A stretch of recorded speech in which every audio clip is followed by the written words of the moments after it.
So, um, I want you to imagine standing on a rocky shore on like a really cold, foggy morning. Okay, setting the scene. I like it. Right. So you're looking out of the water and you're watching this massive, a 100-meter ice-breaking cargo ship just cruising into port. Which is an incredible sight on its own. It really is. And it executes these incredibly precise maneuvers to dock, just cutting through the water with, mathematical perfection. Right. But then the fog clears a bit and you realize something super unsettling.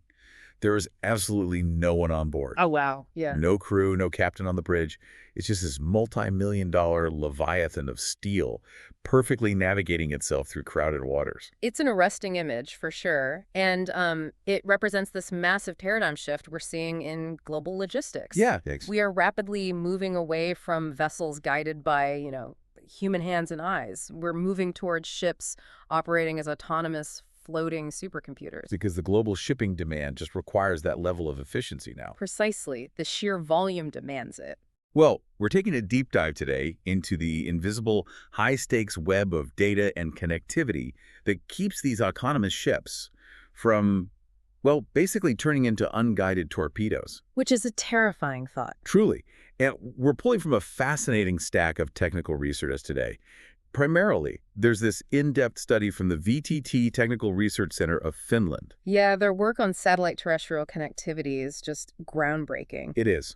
And we're looking at that alongside some architectural blueprints for 5G and low Earth orbit marine networks. So that's the mission for today's deep dive. And the stakes here, they are monumental. Writing the local navigation software is complex, sure, but it's only half the battle. Right, because the ship still needs to talk to the outside world. Exactly. The real challenge is blending 5G networks, lasers, satellites, and artificial intelligence to create this flawless virtual captain. A virtual captain, I love that term. It's what it is, really. We're dealing with an environment where a data delay of, just 6 seconds. Wait, really? Just 6 seconds? Yeah, a delay of 6 seconds can mean the difference between a safe, routine voyage and a catastrophic collision at sea. That is insane. So to understand how these ships stay connected and avoid those collisions, we first have to understand what they're actually doing. Right, and why they need so much data in the first place. Exactly. Because when we talk about autonomous shipping, we aren't just talking about a crew sitting back while autopilot holds a compass heading. No, not at all. The International Maritime Organization, or IMO, actually outlines 4 degrees of autonomy. Okay, let's unpack this. What are the degrees? So, degree 1 is your standard setup today. Seafarers are on board, but they have automated support systems. Like advanced cruise control for a boat? Basically, yeah. But the sources we're looking at today focus on degree 4. Which is the threshold of full autonomy. Exactly. The ship's operating system is interpreting the environment and making tactical decisions entirely on its own. With human overseers only stepping in for remote control emergencies. Right. And that remote control aspect is where the engineering hurdles really begin. Because steering an autonomous ship is, it's basically like playing the most high-stakes remote control video game ever created. That's a great analogy.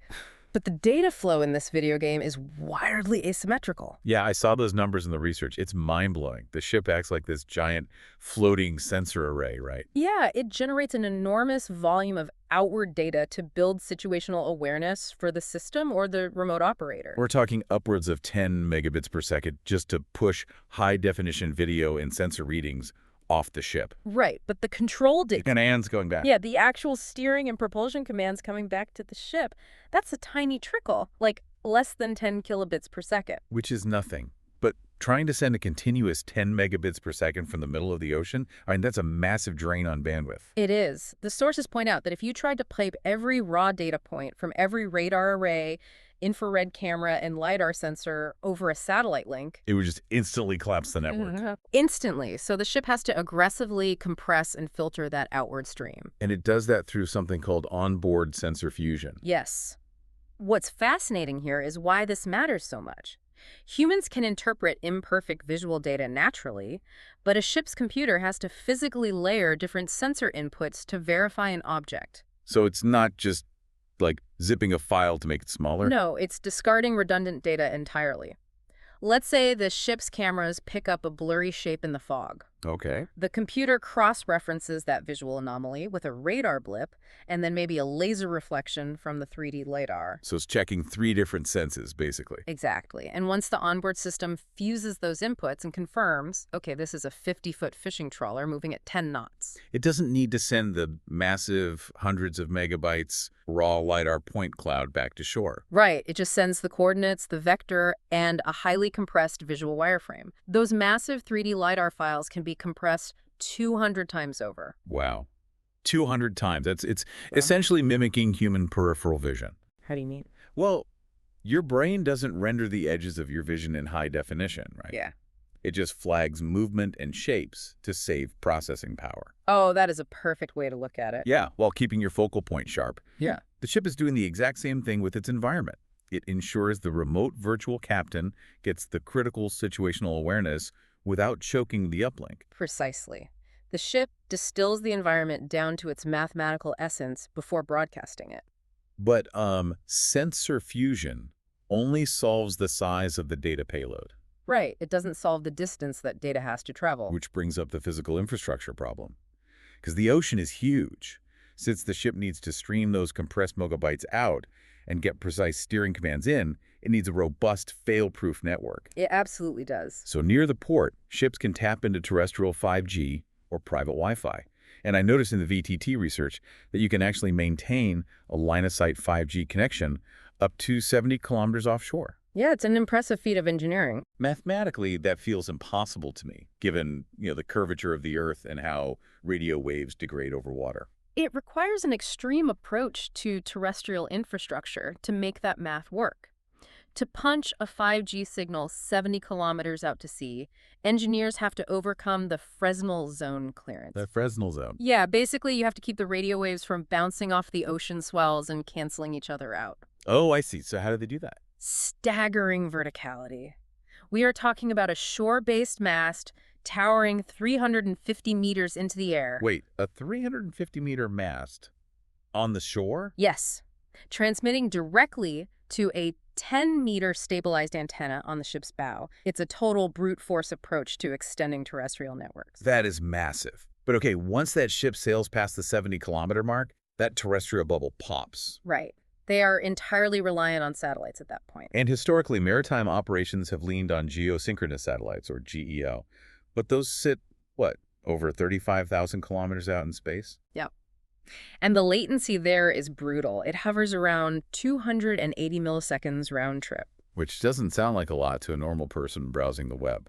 But in an autonomous navigation context, 280 milliseconds is an eternity. Because the ship is moving. Exactly.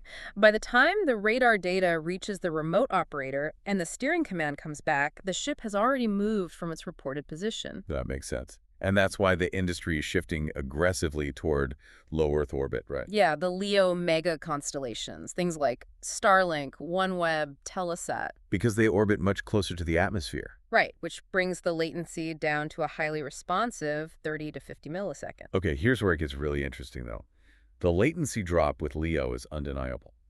But relying on LEO introduces a brutal mechanical problem. The physical tracking. Yes. These LEO satellites are zipping around the Earth at, 27,000 kilometers per hour. They are moving incredibly fast. Meanwhile, the ship is down on the ocean, aggressively pitching and rolling over swells. If you have a mechanical satellite dish on a rocky ship, trying to swivel and track a supersonic object in space, It's a nightmare. won't the mechanical wear and tear just destroy the motors in weeks? Weeks. A mechanical dish wouldn't survive a single rough voyage. Yeah, physical motors simply cannot pan and tilt fast enough to compensate for the ship's roll while tracking a LEO satellite across the sea. So how do they fix it? Do they just lose the signal? No, the solution to that kinetic problem is an AESA antenna, active electronically scanned array. It entirely eliminates all metal parts. Mechanics what it's because looking at the schematics of the lines, an ASA is just a flat panel. How does a flat panel track a fast-moving target across the sky? Without physically turning? It relies on a technique called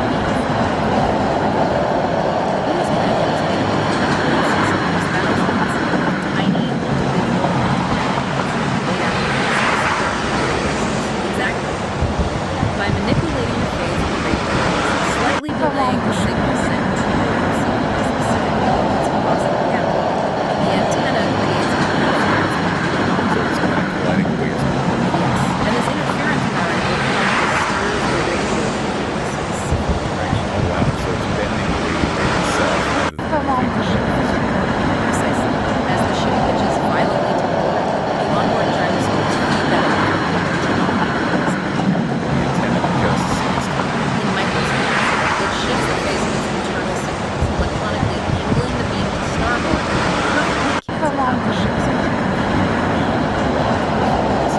it neutralizes the physical chaos of the mission entirely through software and physics. No moving parts involved. That is incredible. It allows the ship to maintain a rock-solid connection, even in a massive storm. Exactly. Come on, the ship. Coastal 5G.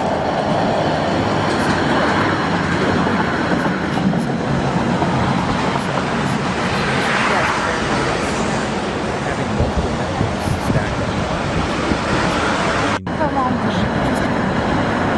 Well, the ship has to be able to switch between these networks seamlessly. Yes, this routing logic is that's a good way to put it. The connectivity manager actively and passively evaluates quality of service across every Constantly checking the signal. more than just strength. It's measuring the ping, jitter, and bandwidth, trying to predict how we get video connections. Come on, then it detects the vessel crossing out of 5G signal into the water. It executes those And the mechanism is critical because it's not just dropping one connection dial to another, right? no, absolutely. Like when you lose cell service driving into a tunnel and your call drops, it can't do that. Right, it is a strict make-before-break transition. Make before break, meaning it establishes the new one first. Exactly. The connectivity manager establishes the LEO satellite link, authenticates the data stream, and seamlessly shifts the packet routing over before terminating the coastal 5G connection. So there's zero downtime. Zero.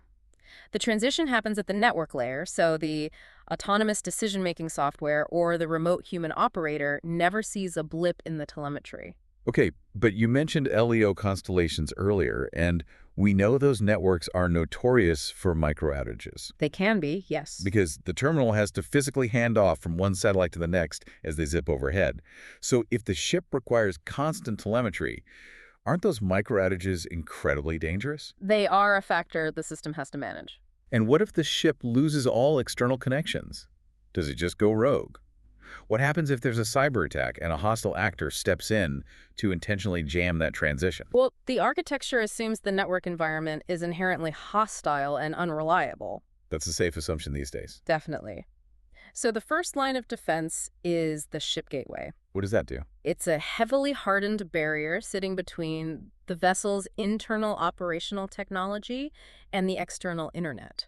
It aggressively authenticates incoming packets to deflect volumetric attacks. Like denial of service or DOS attacks. Exactly. It prevents anyone from flooding the network to blind the vessel. But if an attacker does manage to jam the signal or spoof the GPS, completely blinding the connectivity manager, the ship can't just keep plowing forward at 20 knots. Right, and it doesn't. Mhm. When external communication is severed or compromised, the ship drops into an analog failsafe mode. What does that look like? It can automatically kill the engines and drop anchor, assuming the water depth permits. Okay, that makes sense. It also activates distress beacons to broadcast its last known location.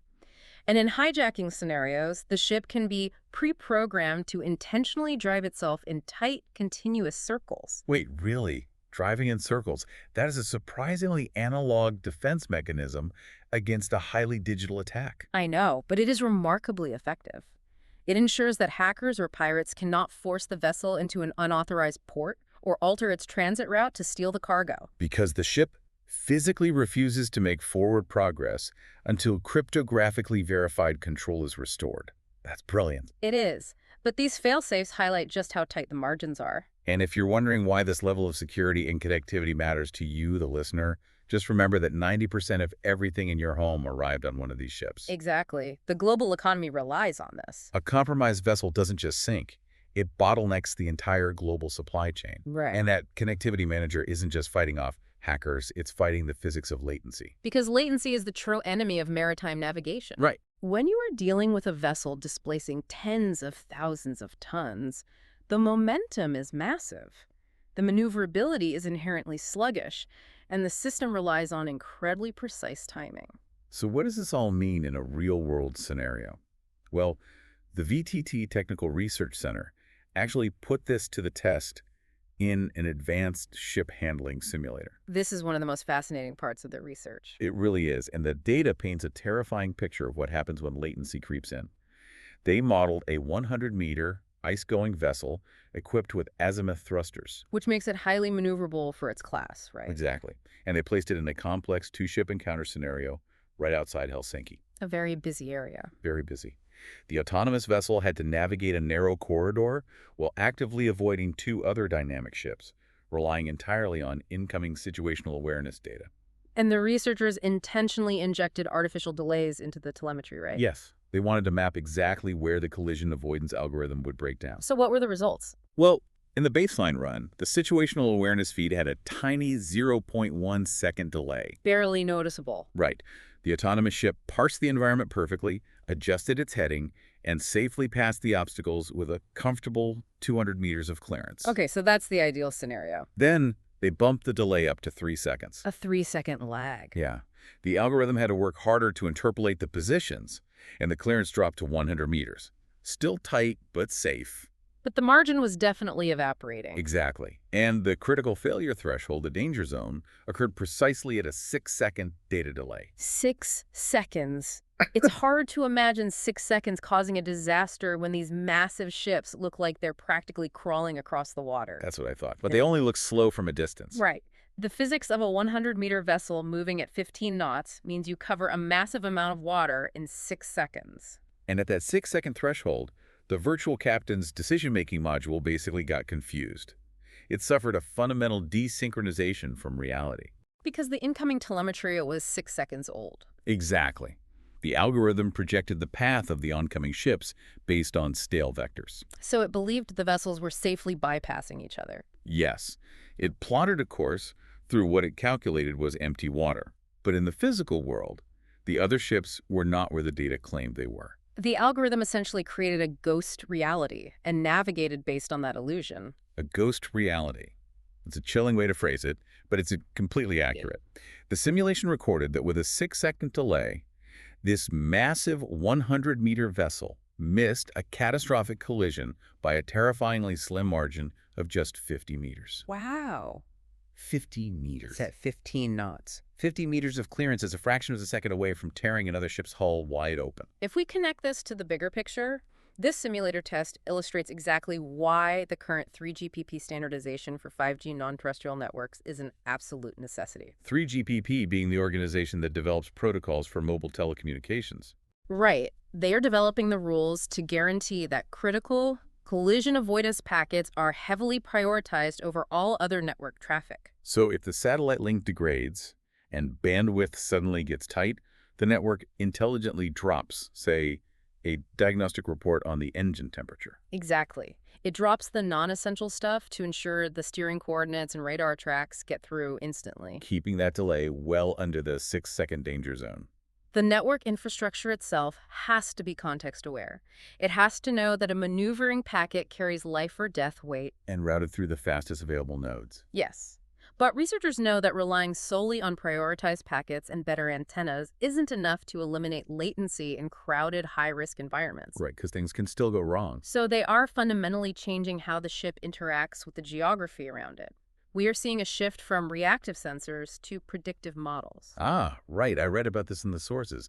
The implementation of digital twins. Yes. The Port of Rotterdam is actually at the bleeding edge of this. What are they doing exactly? They are constructing a perfect, real-time, high-fidelity digital replica of their entire port infrastructure hosted in the cloud. A digital twin of the physical port. Exactly. It dynamically maps weather patterns, minute-by-minute tidal shifts, water depth, and the exact coordinates of every vessel in the harbor. Oh, wow. So this means an autonomous ship approaching the port doesn't have to wait for its own radar to bounce off a hazard. Right. It connects securely to the digital twin and downloads the state of the harbor. It knows there's a barge drifting around the next bend before its own physical sensors even establish a line of sight. It's essentially giving the ship's navigation algorithm a form of precognition. Precognition. That is so cool. And I'd imagine that drastically lowers the computational burden on the vessel's internal hardware, too. It absolutely does. It presenses the environment. But for deep ocean transit, where localized infrastructure like digital twins cannot exist. Because there's no port to map. Right. Out there, engineers are looking at ship megaconstellations to eliminate single points of failure. I marveled at this concept when I was reviewing the sources. It is brilliant.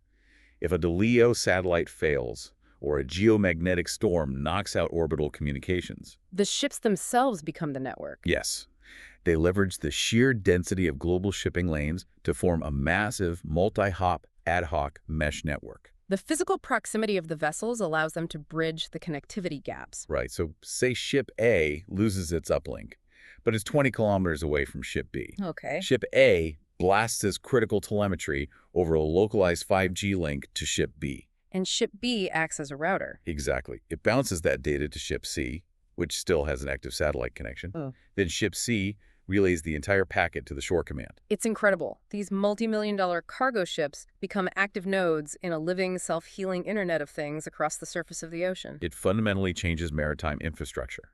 The vessels are no longer isolated steel islands. No, they are active participants in routing global data. So, to retrace our path today, we've looked at the intense asymmetrical data needs of an AI captain, where onboard sensor fusion distills a massive physical environment down to its mathematical core. Right.